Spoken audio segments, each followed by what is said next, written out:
azından günde bir sefer gelir. En azından. En azından. Ama sıra gelir mi ki? Gelir. En fazla duracağım 1 saat. 10 saat tamam. En fazla. Ya 2 saat olsun ya. Ama sıra gelir mi? Cumhuriyette namaz kılıyorsun. Ya geçelim. Herkese nasıl olmaz mı? Üçte gel.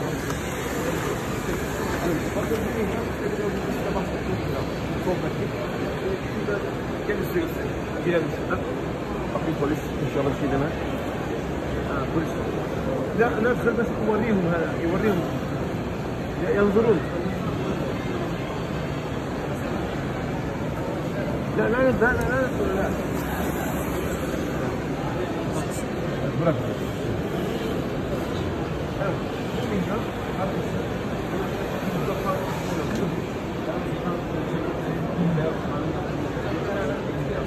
Bu hak yazılarında size bahsetmiştim. Sol tarafımızda böyle cam gibi. Biraz daha arka bölümlerinde.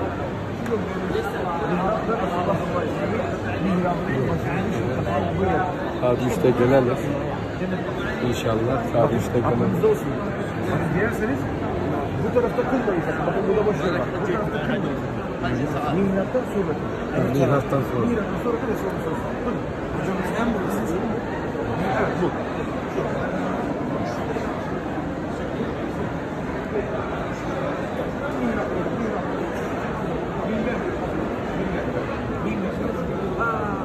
Fark ediyorsun. Herkes burada nasıl doğru? Bunlar girenler mi? Ha, girenler. İşte Burası belediyenin arabası diye değil.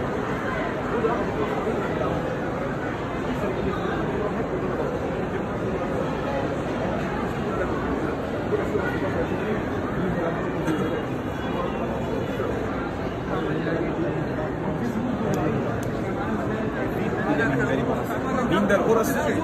Evim ile minber dedim ya hadis-i şerifte. Evim ile bu minber evin orası. Resulullah Aleyhisselam şu anda metfun olduğu yer. Ne o şey kurşun renkli dükkanın altında mı? onlar ben de onlar da alırım. Gördünüz mü? Burası. Kurşun renginden. Ya kurşun rengi. Evet. O Palastas. Evet bu.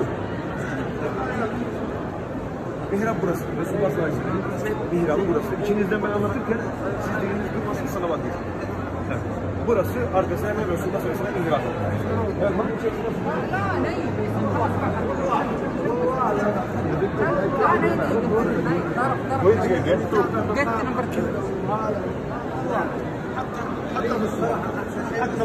حتى بالمكالمات فقط والله العظيم من اصعب من سماعتنا بس انا الخط كويس. Ha? Ha, diyallah.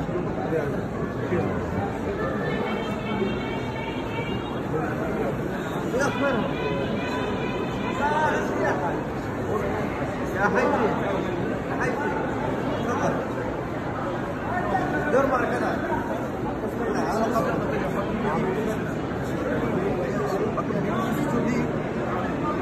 İkinci ile üçüncünün arasında bir kapı var.